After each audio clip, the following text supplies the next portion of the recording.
The Women of Achievement honorees for 2000 are a diverse group of women from a variety of backgrounds. What they share are the desire and ability to reach beyond the ordinary to achieve the extraordinary, and the results benefit the community in many ways.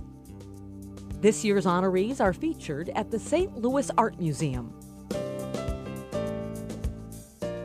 I'm fond of saying that there's something for everyone here in the galleries at the St. Louis Art Museum. We have great works of art from all cultures and all time periods here in our galleries.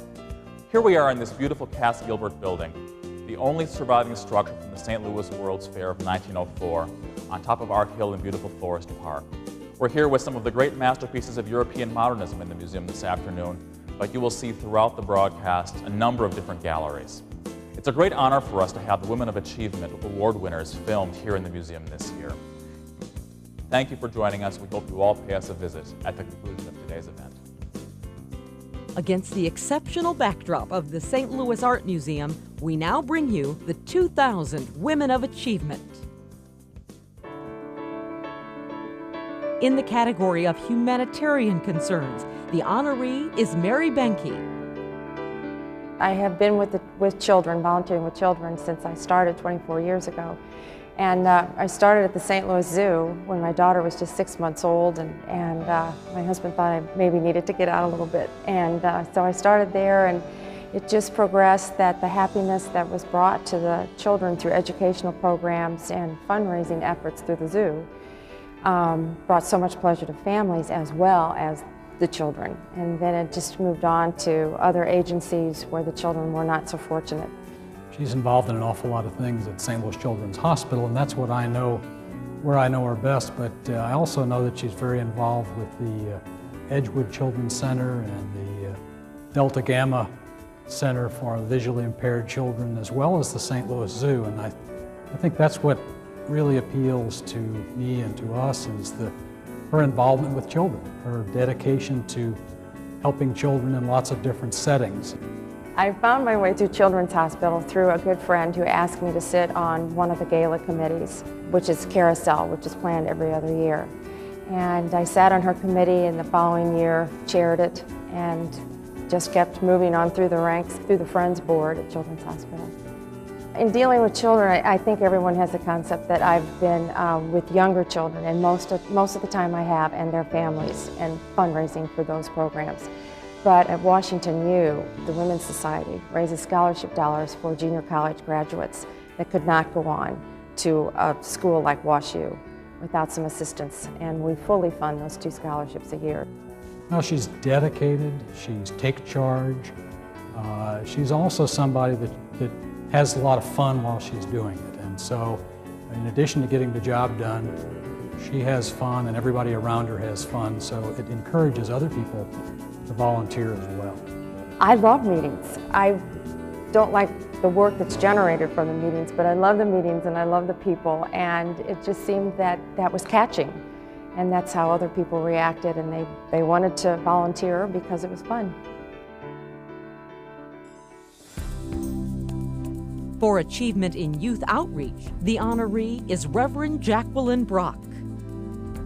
If you're made up inwardly to give and to be self-rewarded by your giving, then it becomes a natural, energizing force in your life. Well, I think my wife is really cut out to be with people. She's a people person, and she enjoys being with people. In fact, she's the kind of lady that thinks that all the people she meets are her friends.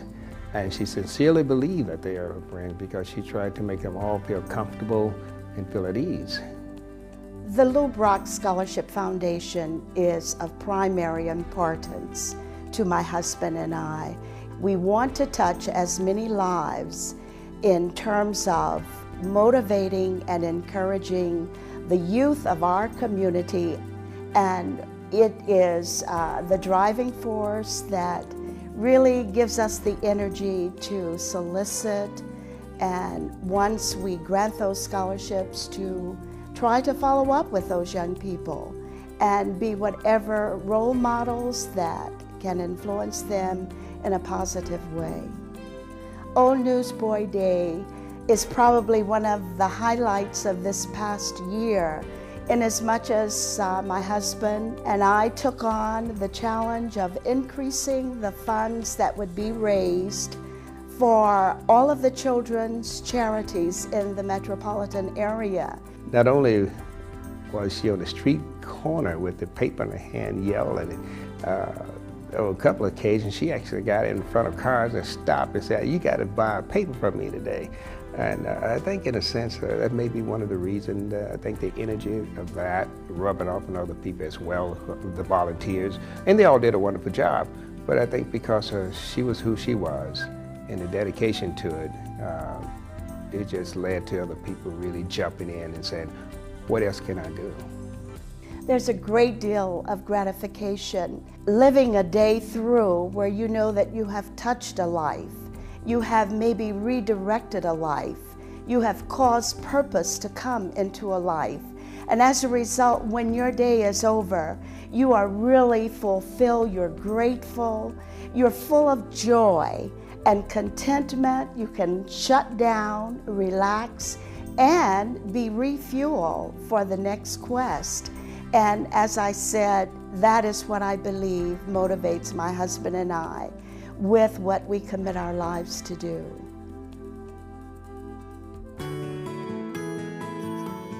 For her efforts in community betterment, the honoree is Julia Eckstein.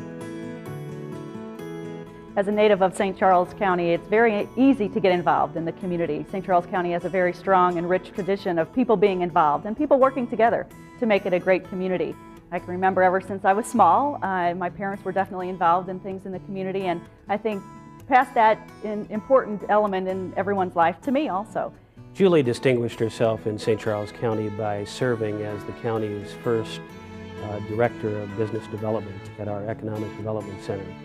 And I know at the time there were many people who were skeptical of her abilities in that area, and questioned whether a young woman such as her would be able to operate in a high-powered corporate world.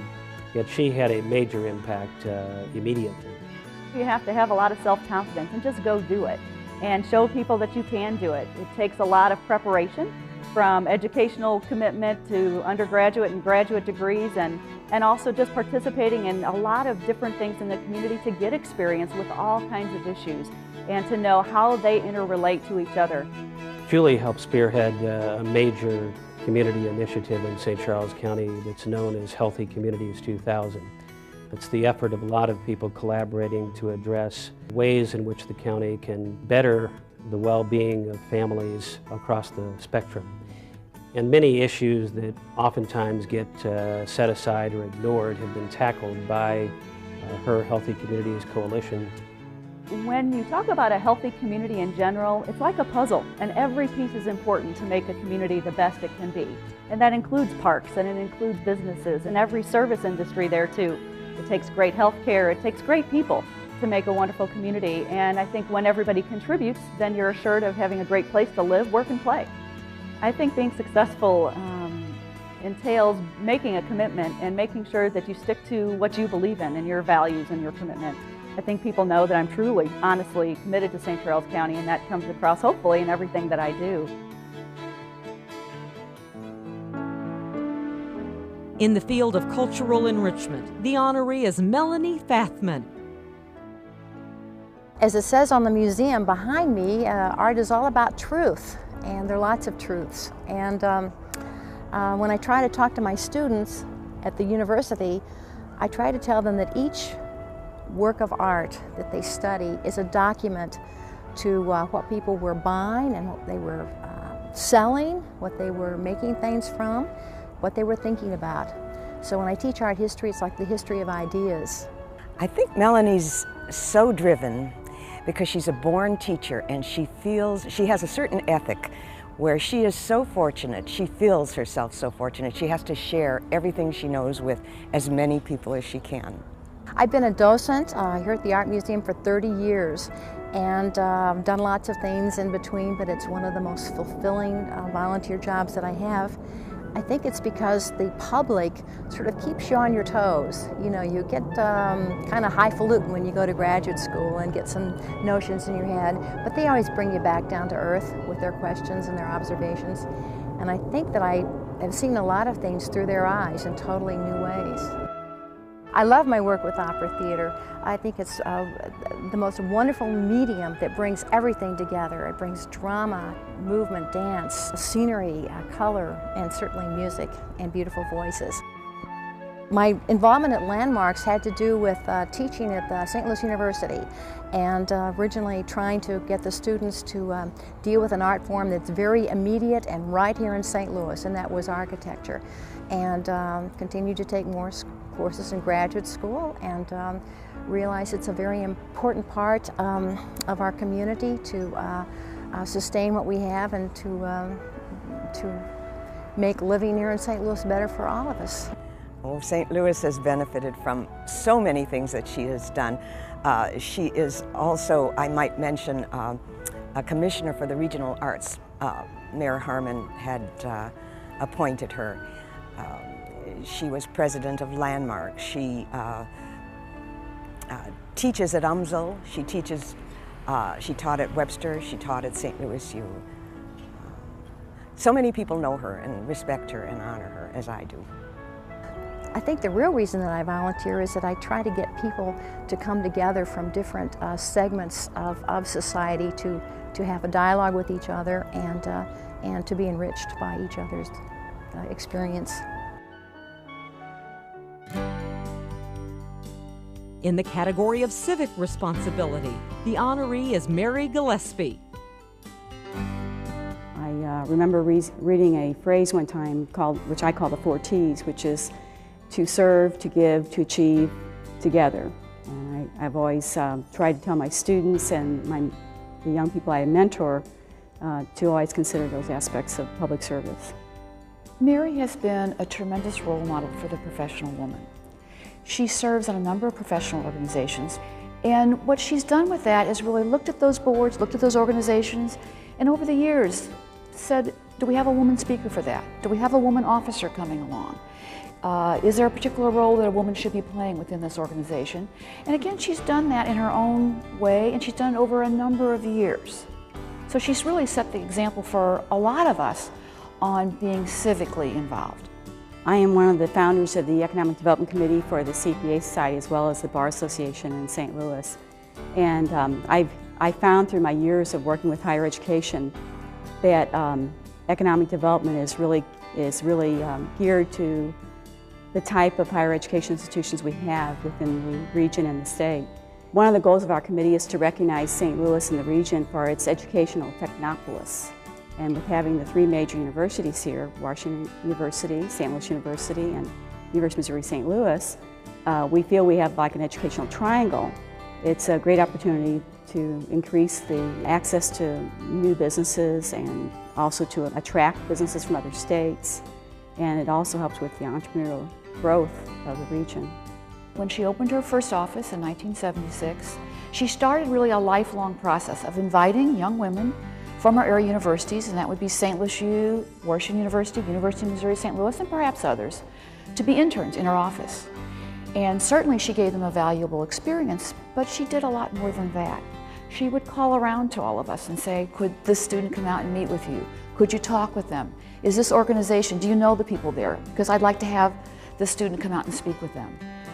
If you look at that now over a lifetime in a career, it's amazing. I mean, there's something like 10 to 15 women who have gotten their bachelor's degree who intern with Mary. There's another 5 or 6 who've gotten their MBAs, 3 who become attorneys, and another who has gotten her PhD. And Mary keeps in contact with these women, and she's been really lifelong advocates for them. With students and young people, to watch them progress across their careers, it's really amazing to see them grow. And particularly people you've mentored, you're helping them with their education and training in their careers. And then later on you can talk about how to coach them for a future job, and then also later on actually be their cheerleader.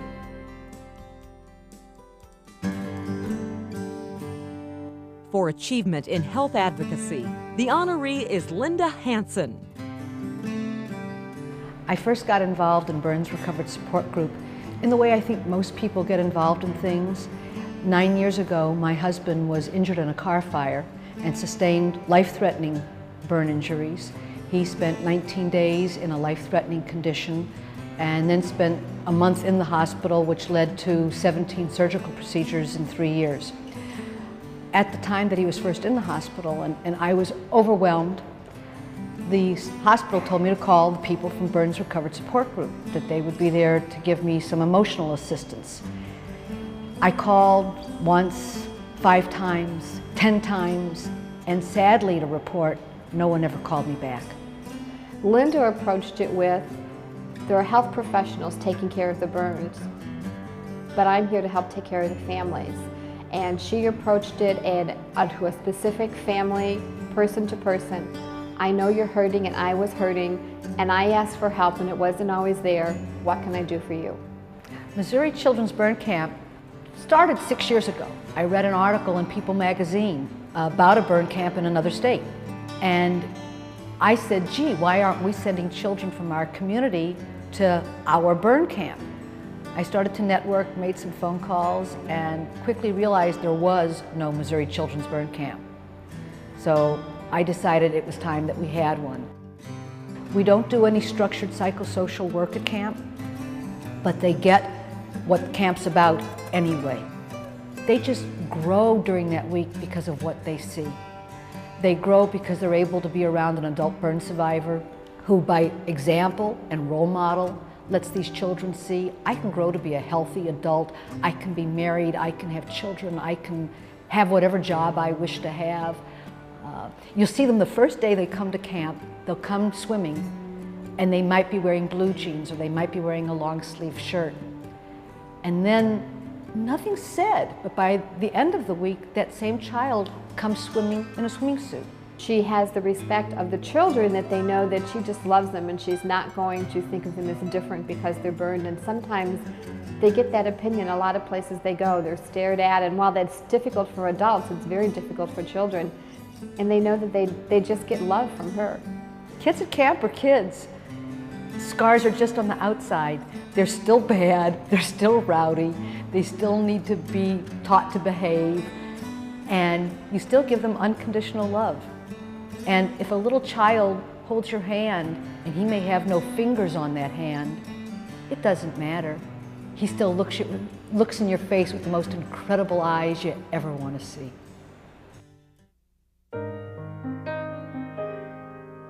For her efforts in children's welfare, the honoree is Kathleen Hummel. Our Little Haven is a residential facility for children, birth through 5, and the children are come to our Little Haven for a variety of reasons, because they've been abused and neglected, abandoned, drug-exposed children. We also have care for HIV children. She hates when I call her our foundress, but she's our foundress. This was her vision. Early intervention. She was working with older children at Evangelical Children's Home, and it was a wonderful learning opportunity. And what she was seeing and what she felt that if we could do something at an earlier age to impact the kids through an early intervention treatment model, that it's just going to make a spectacular difference in their lives and in the community's future as well. It's nice to believe that, okay, if we can get them in a safe place and we can get them some food and nourishment and warm human contact, that they're going to progress and they're going to blossom, and they do, and it's beautifully. But there's also a whole lot of other issues that need to be addressed as well for these medical issues. Just the emotional issues are very, very complex for these children. They're very angry, and they don't even know they're angry. They just have not been able to experience a lot of nice things. It's not put down the broom and go home. It's a lot of thinking. It's come home and worry about the meds for baby Jane, worry about the Joe in his new home tonight, worry about do they have enough blankets, do they have enough pillows tonight. A lot of issues that the trust issues come in regards to trusting that those things will be done and trusting the staff and the volunteers. But it's really difficult to separate it, and so she's decided not to separate it and incorporates it into her lifestyle, and it's part of who she is. We had a tough week last week. It was really hard, and it really affected everyone that had anything to do that worked at our Little Haven.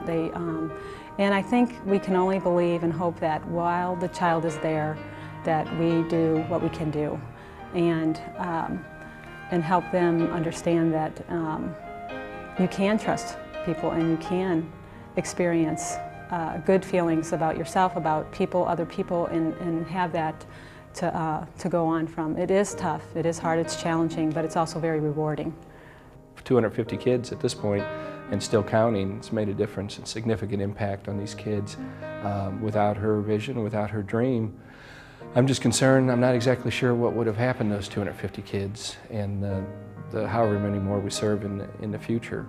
When you see one of the small steps, the first step a child has made, when you see a child giving a hug to someone that may have not ever done that, when you see a child maybe start speaking or learning, when you see just the small steps are the ones that I know we've made a difference. In the field of creative philanthropy, the honoree is Barbara Jacob. I have two passions since I've been in St. Louis. One is working with young people, which I do through Girls Incorporated, and the other one is the United Way. Under Barbara's leadership, she was the co-chair of the African American Leadership Giving Program, and that program saw tremendous growth under her leadership. It grew from $500,000 to over $1 million, and that represented gifts of almost 450 gifts from African Americans. That was absolutely wonderful because it helps to support health and human services in our community through the United Way.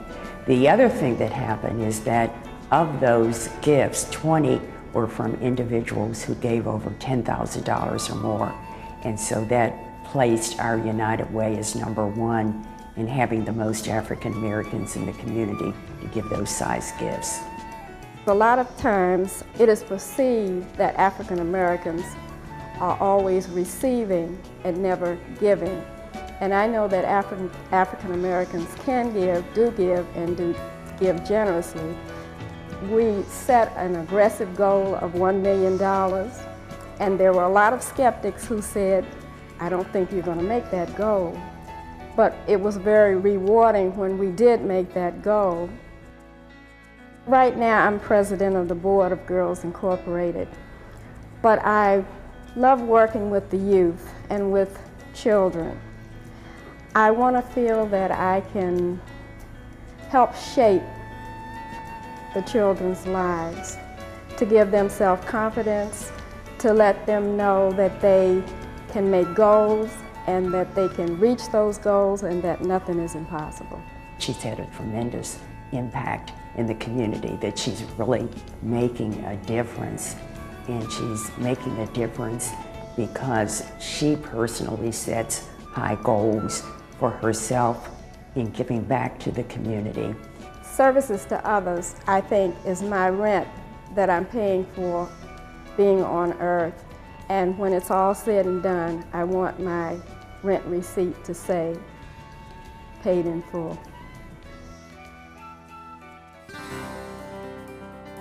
For her efforts in education enrichment, the honoree is Annie Conant-Schlafly.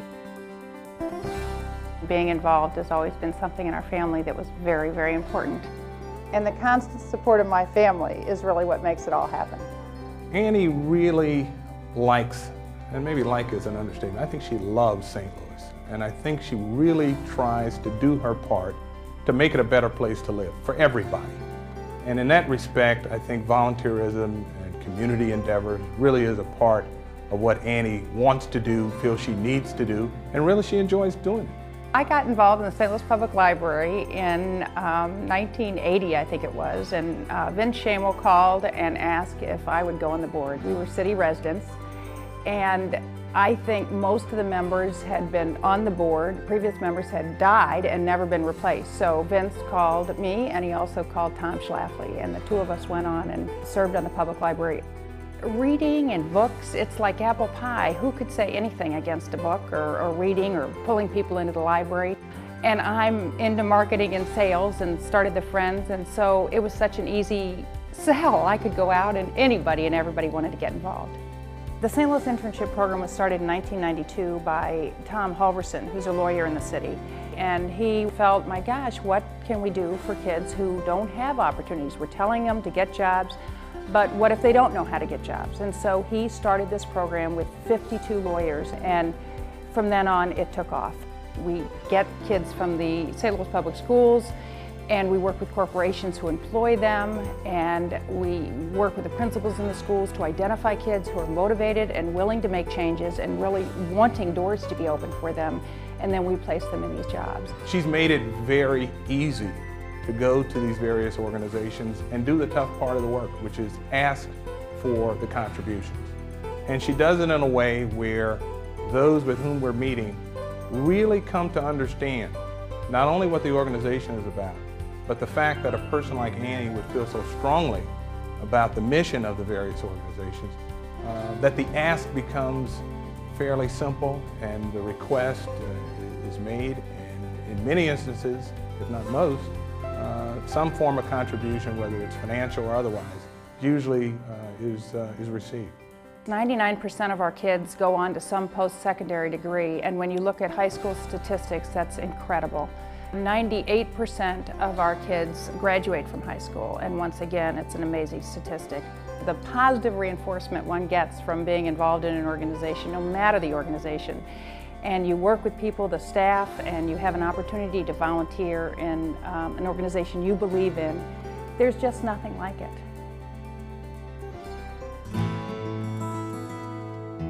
For achievement in community service, the honoree is Nancy Seawack.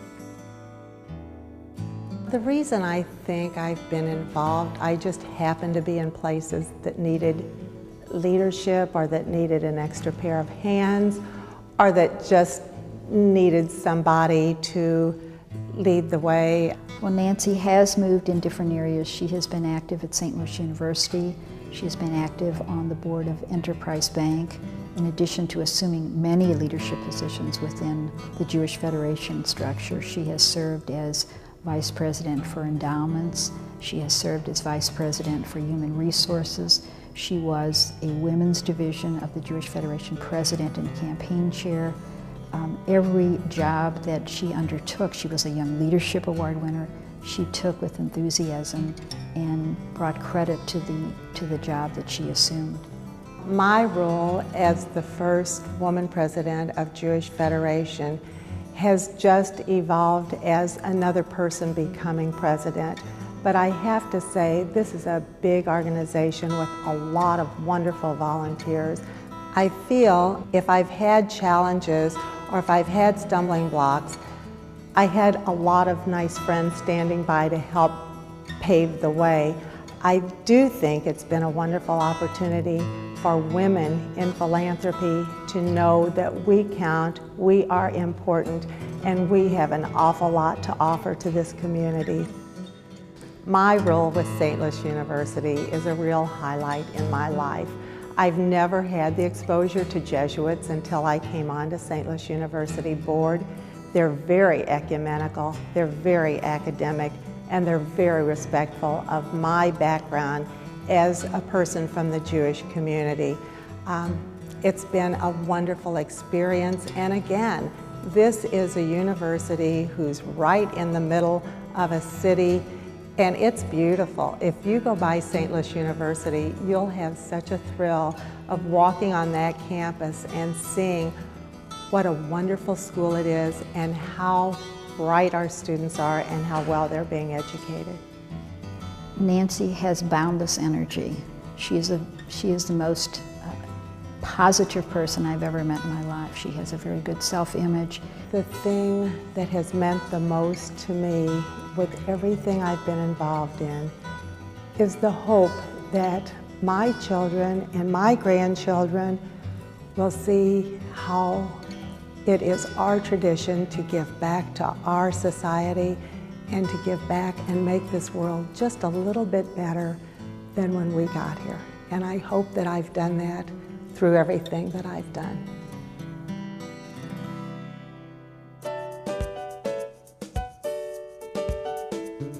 you have today's honorees. Through their leadership and devotion, they've enriched the community beyond measure, and for that, we are thankful. So let's congratulate these women, the 2000 Women of Achievement.